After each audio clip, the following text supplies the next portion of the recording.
So let's start with this project here. And what's going on here is Velociraptor is an instant response tool. What it does is you can make a Velociraptor server, which should run on Linux. It can run on Windows, but it runs much better on Linux. And that is like a domain controller. You have one central server, and it connects to all your machines. You might have 1,000 machines. And from that one server, now we saw it with Splunk, how from one central place you could query the log files and find out what's going on. But this is an incident response platform to help you fix the problem that you find. So what you do is you can interrogate any of those machines for all kinds of information, like running processes, files, registry keys, and so on, to gather data to find out which machines are infected. Then you find indicators of compromise, and you can easily make an automated script that will harvest certain information from those machines. Like you find out there's malware on my network, and it creates this registry key and launches this process. You can get a list of the registry keys and processes from all the machines, and it's intelligent, so it sends requests out to all the machines, which are running local agents, and then asynchronously they reply like email, so the server is not waiting forever for somebody that's turned off or disconnected, and it collects the data as it comes in, and you will find out which machines contain those indicators of compromise. And that's the idea. So you start out by installing it on Linux. Now, I'm going to find out what the latest version is. Velociraptor was a free product for years, an open source product, and Rapid7 bought it about a year ago, which I was really glad to see because Rapid7 is a really good supporter of free products. They met us boys, and they have a free version and a pay version.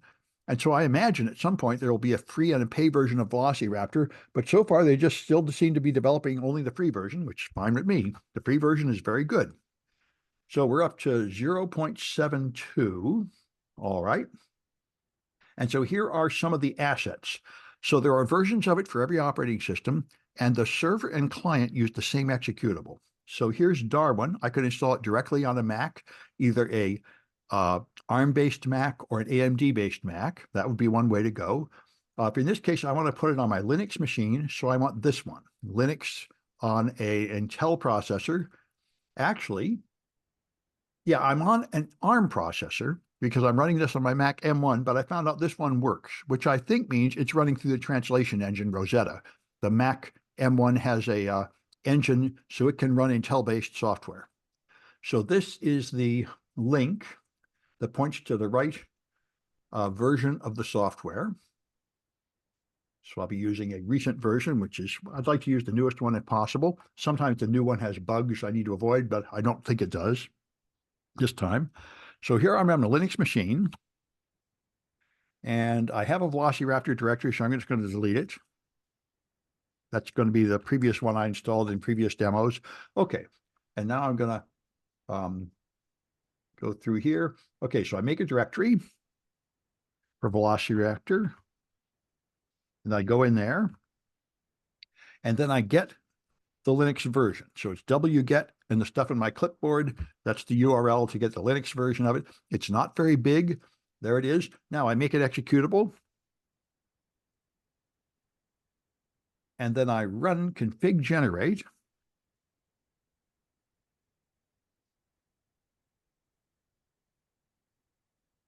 And I'll call that. Copy that. Yeah, that looks good. So it creates the configuration file. What cannot execute? Exec format error. Well, that's, oh, yes. This is what worried me about AMD 64. So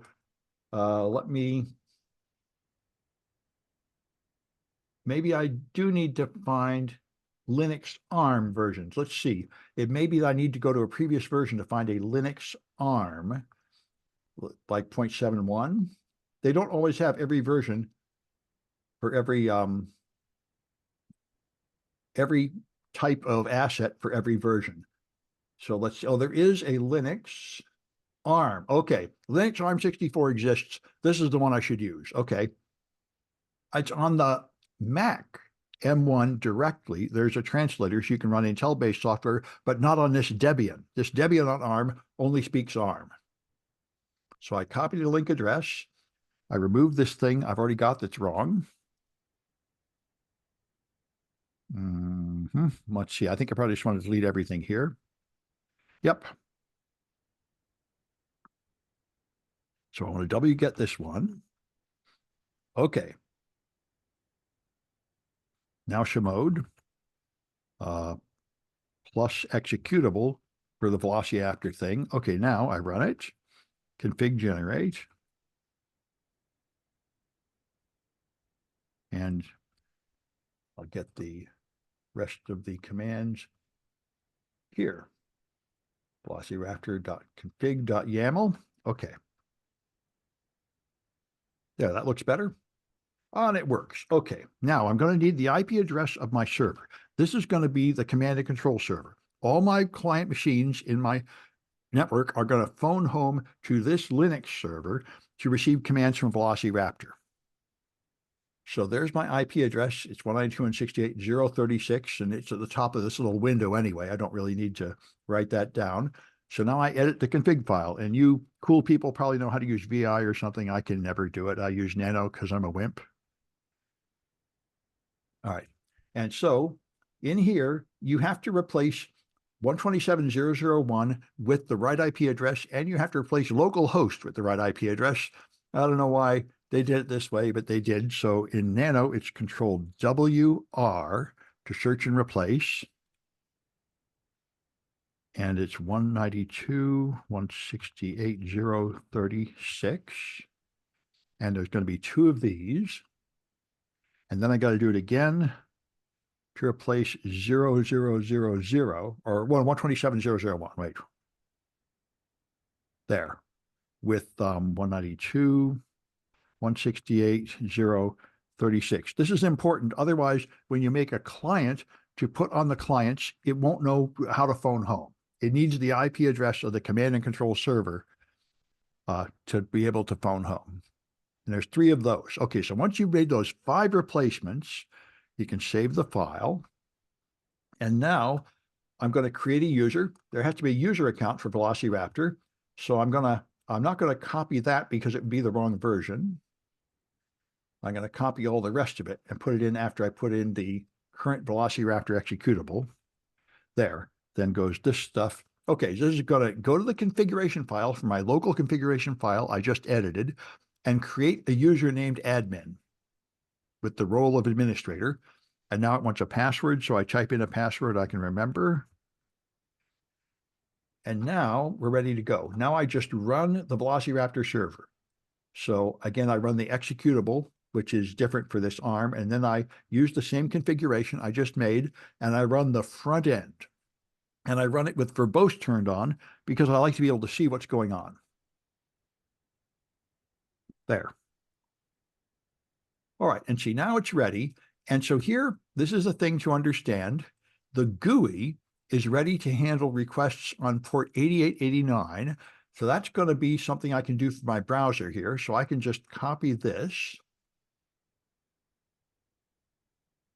and put it here. And it warns me that the connection is not private because I didn't go get a real certificate. So it's using a self-signed fake digital certificate. So I have to do help me understand, proceed, unsafe. And now I have to have the username and password I just chose, which was admin, and that standard Microsoft password I always use for this kind of thing. And now I'm in, I have a graphical environment to control Velociraptor, and you can see how it's running here. Now, I'm going to point out these messages are going to be useful to debug trouble in the difficult step, which is getting the Windows client to work. And notice there's 2 listening ports.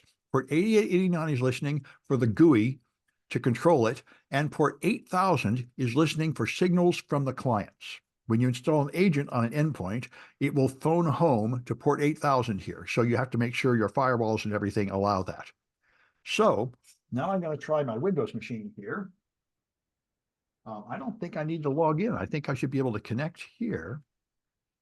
Let's find my Windows Remote Desktop Protocol, which is here. Windows Connection Center is what I need. There we are. Here's Connection Center. And okay, now student and the same magic password.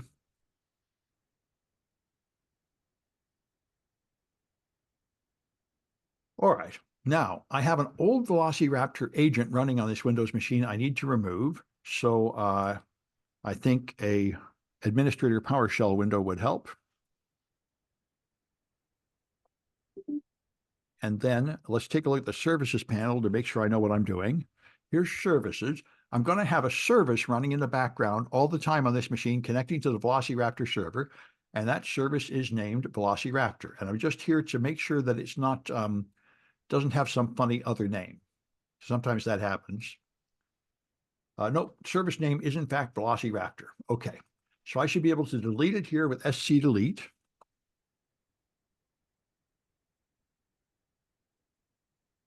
All right, that should have done it. If I refresh this window with action, refresh.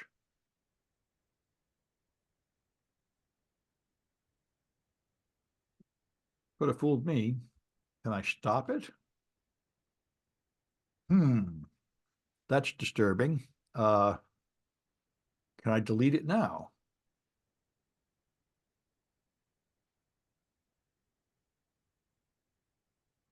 Action refresh.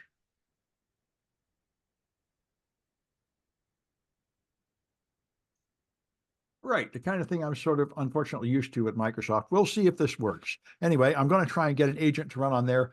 I may have to use my new agent executable to delete the previous one. Anyway, we'll carry on here and see how it goes. All right, so now what I have to do is create an agent for the other machine. There's a GUI here, and there's a flag just to show that you're in the GUI. And if you're using like the Azure cloud services and such, you have to make sure the firewalls are letting things through. And now I'm going to make a Windows client. So I can leave this one going and just open another window. I think I'll just stop it though for this one, so I don't need to bother making another window. So in here, I can edit the config file again because I have to make another adjustment to it. And oops, okay, good. And here's the password. I don't think I needed to use sudo for that. I'm going to do it without sudo. I didn't, that's left over from an earlier version of these instructions where you put it in a privileged location. There. Now, the point is there's a certificate here. And if you scroll down, it needs to know it's going to refuse to connect because it's not a valid HTTPS connection. For the same reason my browser said this site is not safe and I had to proceed to it even though it was unsafe. So because of that, I have to put in this line to tell it that I'm using self-signed SSL. Otherwise, it will refuse to connect from the client. So, and this is a YAML configuration file, so indentation matters. So you need it to be indented the same location as that notch. So that's it. Save that. And now I can create the Windows client installer. Now, I'm going to have to get the Windows version. And this 0.72, that looks pretty good. So I think I can, first I have to create the configuration, the client configuration from this server configuration file I have. So I run the Velociraptor executable and create a client configuration. And now I'm going to get the Windows executable version of Velociraptor. And I'm okay to get that other version was there because it looks not found. Well, that's annoying. Okay, let's go find, oh, this was a release candidate. It's probably no longer a release candidate. Let's go find the Windows version. Windows 64. Looks like it's right here. Okay, so this is what I want. Copy link. Get that. Because they're constantly developing it and constantly changing the version numbers. So still fail. Unable to resolve GitHub. Am I off the internet? Oh, is my machine restarting again or something? Let's see. Ping google.com. No. Well, now that's rude. All right. You can make it to Google, but you can't make it to GitHub. I'm supposed to believe this. Ping github.com. Okay, fine. Now let's try this again, shall we? Wget something from GitHub. There we go. Okay. Whatever that problem was, it was a temporary problem. Okay, so now I have the Windows executable. Now I run the Linux executable, config repack, and then the Windows executable. So I'm going to need to do this. First, I run the Linux, then it's config repack. Then I need this one, which is the particular version of the Windows client I'm using.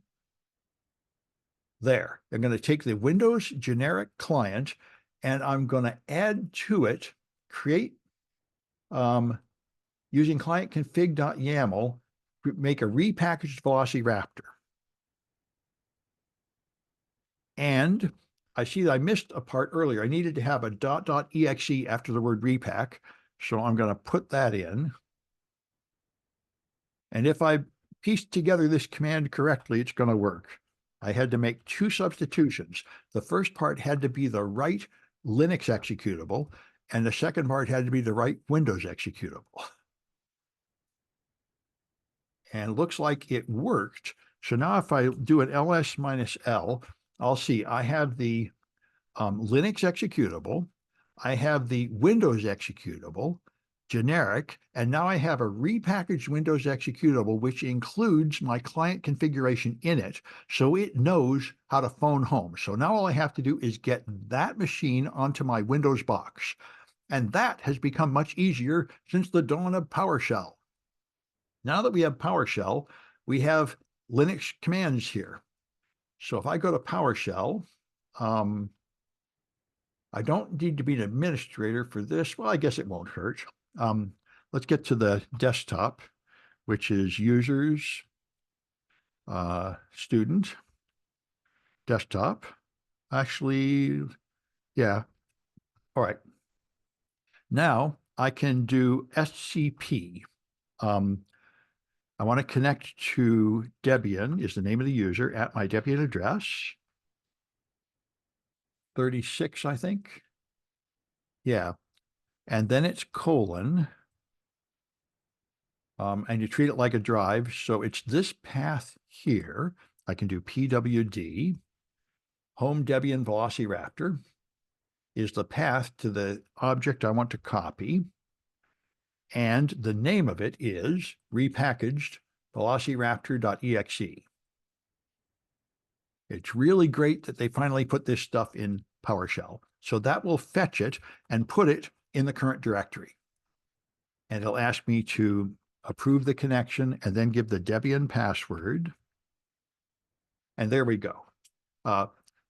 The old-fashioned way to do this would be to start a web server on a Linux machine or to email it or a variety of ways. Anyway, now I finally have that file. Right there it is, repackaged Velociraptor agent on this machine. And now the moment of truth. Let's go to the GUI here and show you Velociraptor right now is cool. But if I go home, oh, it's not running. I need to start it again. Pardon me. It was the front end. This one. Okay, now my server is running again. There we are. And notice currently connected clients is still 0. And you can see that another way. If you click this, you can show all. These are the clients. And I have one here, which I think must be, I think this warning telling me it's not really connected. I don't think this is real. In fact, I'd like to delete it if I can figure out how, but I may not know how. If I click that, oh yeah, trash can, good. All right, because I think that's an old one. And I don't want to see it on my list here. Refresh. There, right.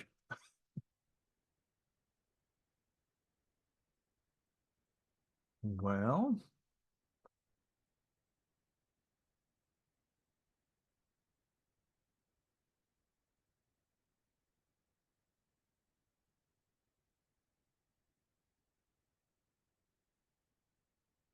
this is how you do things. For example, you can do a netstat. I'm seeing if I can get through. I should not be able to get through because this, it should be an old one. Let's just see if I can run a netstat on that client. And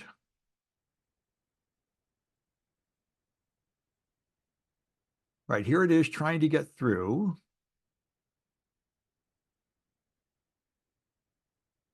and it's not going to make it because that client is not there at that IP address. So I don't know how to get that old client to vanish, but the point is I need a real client that's live, and that'll happen only when I'm properly connected here. So if I go back to show all, okay, now it's empty. Now I feel better.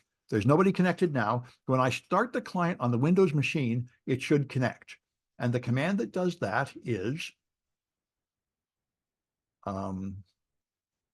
service install, the name of the repackaged Velociraptor service install. So if I do a directory, there it is, repackaged Velociraptor. So I run it, service install, and okay, theoretically that will start the service, and I should see connections come in here from a remote agent. It's looking good. It's coming from a remote agent and it's connecting locally. Received posts of links like 3,000. That is the client logging in to the server essentially. And that means I'll find it here now. If I go here and go to show all, now I have a client and this is the real client. So this is the point of Velociraptor. I now can control things on this client. I could look at the virtual file system and I could see, say, the registry, and it will show me, refresh this directory.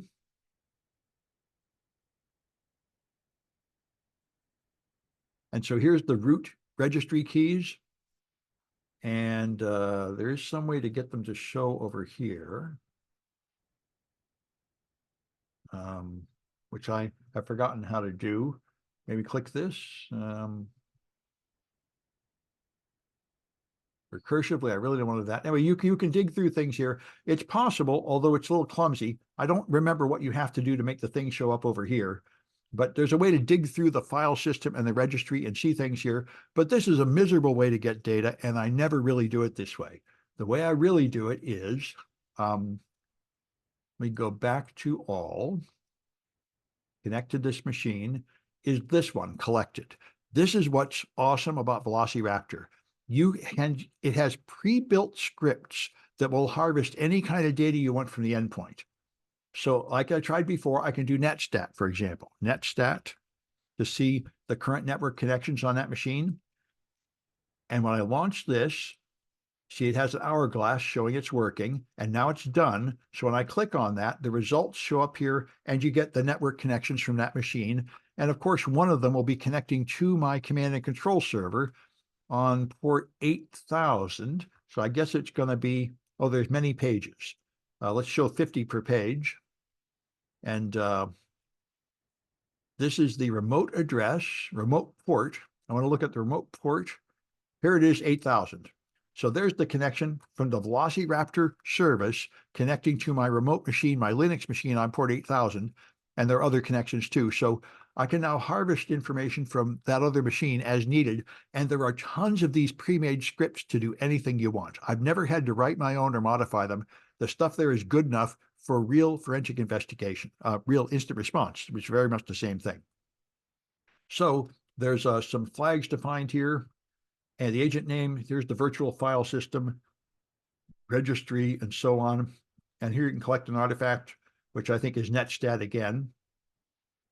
And there's a port. So that's enough for this first project. And after this, I'll just point out the next ones, which I'll demonstrate later, is where you infect the machine with malware and detect the malware using Velociraptor. And of course, I'm not using real malware. I wrote just some little DOS scripts that simulate malware, but we got a few different kinds of malware you can infect it with, and you can practice detecting and analyzing those infections from Velociraptor. So I'm going to stop this recording.